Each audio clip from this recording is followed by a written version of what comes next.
Level تک پہنچ چکے ہیں. عورتوں کو پکڑ کے انہوں نے جیلوں میں ڈالا.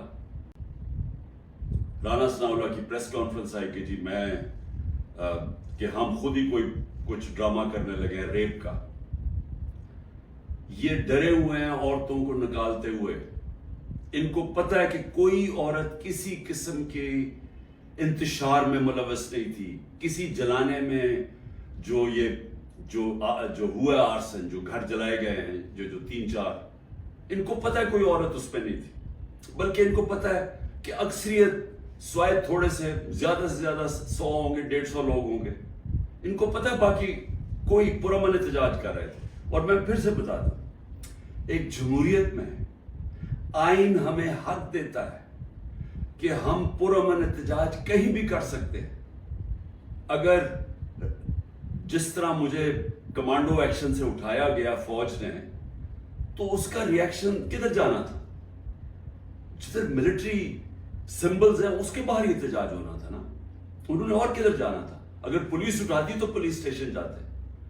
تو یہ کہنا کہ جیو فینسنگ سے ہمیں پتہ چلا آپ اس وقت وہاں تھے اور ادھر سے اٹھا کے ان کو جیلوں میں ڈالا جا رہا ہے، یعنی ایسا عورتوں کو، یعنی ایسا میں چھوڑے مسلمان معاشرے میں کبھی کسی اور وہ معاشرے جدھر عورتوں کی اتنی عزت نہیں ہوتی وہاں میں نے یہ کبھی نہیں دیکھا.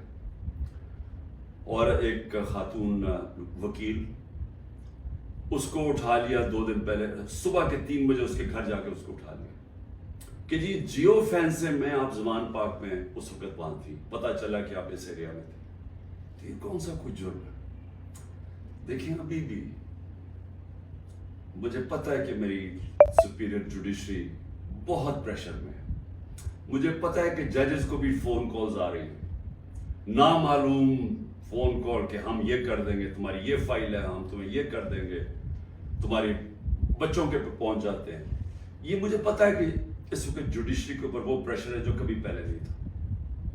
اور مجھے یہ بھی پتہ ہے کہ سارے ملک کے اداروں کو صرف استعمال کیا جا رہا ہے ایک کام سے، کہ کسی طرح تحریک انصاف کو ختم کیا جائے.